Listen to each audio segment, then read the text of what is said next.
você comentando, né, que no Brasil a gente tem dois ambientes, o ambiente, o ambiente regulado, de contratação regulada, e o ambiente de contratação livre, né? E aqui de cara a gente vê que já existe uma dissonância de preço gigantesco.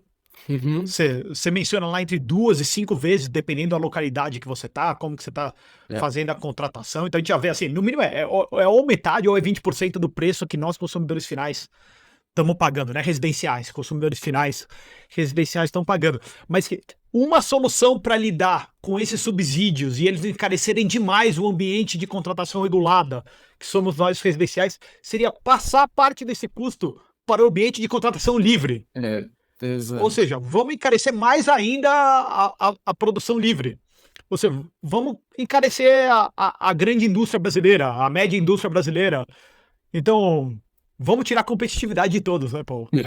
Esse é um ponto bem interessante, porque quando a gente tem esses dois ambientes, um é regulado, o outro é livre, e assim, não é tão livre assim quanto a gente fala de mercado livre mesmo, né? A gente vê cálculo de preço, né? Todas aquelas críticas, né, que Mises coloca lá de cálculo econômico existem lá também no OCE. Mas, de fato, você tem uma liberdade para escolher de quem você vai comprar energia. Não é que nem a gente aqui na nossa residência, que é obrigado a pagar a fatura da concessionária que está localizada onde você está. Então, ali você consegue ter uma liberdade maior, né? Você paga os custos de infraestrutura, né, para essa concessionária, porém a energia você compra de qualquer um. Daí esses preços do mercado, de fato, eles conseguem ser mais competitivos, eles reduzem, eles têm uma certa liberdade de negociação, então você consegue ter mais competitividade ali. E o que que acontece? Dentro desse mercado regulado, vários problemas foram corrigidos. Por exemplo, dentro do mercado livre você tem uma liberdade, né? Então acontece, por exemplo, uma escassez hídrica, acontece uma Covid, né? Que foi algo bastante impactante, né? Tudo isso aí você consegue resolver no mercado de uma forma econômica. Então você consegue, né, renegociar contrato, você consegue fazer diversos, você tem muito hedge também em relação a diversas situações, então você consegue conter vários desses custos. No mercado regulado, isso não foi possível em vários momentos.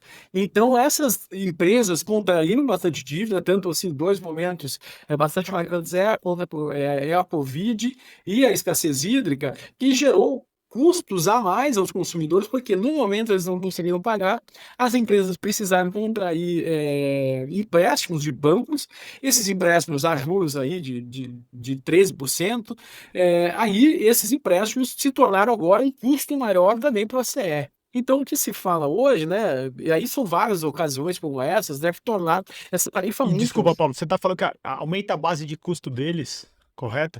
Mas eles continuam tendo o monopólio da região que eles operam, e a tarifa é determinada pela agência reguladora através de algo que é zero austríaco, que é 100% marxistas, entre aspas, que é assim, o custo determina o preço de venda, e não o preço de venda determinando o custo, Exato, correto? Então, você tem um aumento do custo, isso é repassado integralmente para quem, nesse caso?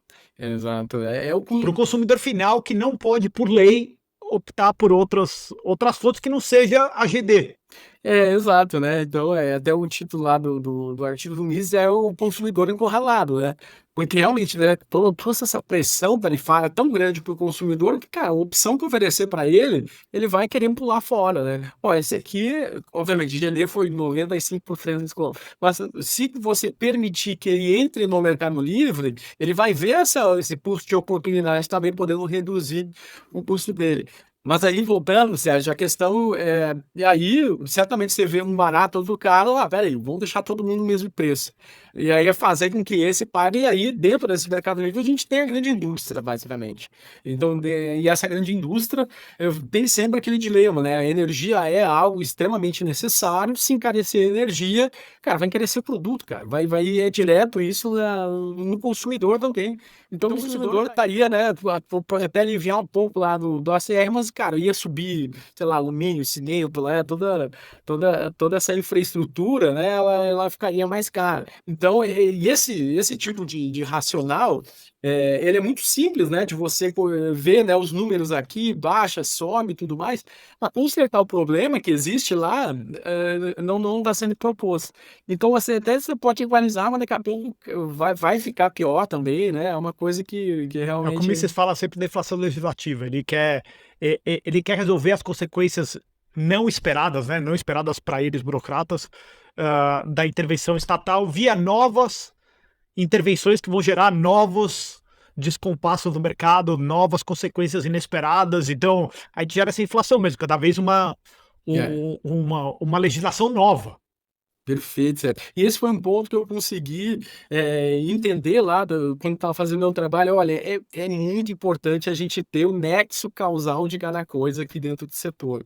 Porque quando de fato você for propor, né, quando existir um novo modelo que se quer discutir, corrigir, a gente vai ter que voltar lá naquela lei que lá de 98, talvez, do ano 2000, e falar, cara, essa lei aqui causou isso.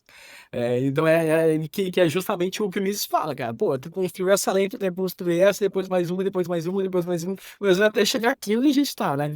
Mas o principal é aquela lá de trás, né? A gente tem que atacar a raiz do problema, não adianta só a gente maquiar ali, resolver o primeira derivada. Tudo bem, é um bolsão de ar para alguém respirar, né? Para o empreendedor ou para o consumidor respirar, mas não é algo que resolve o problema no longo prazo.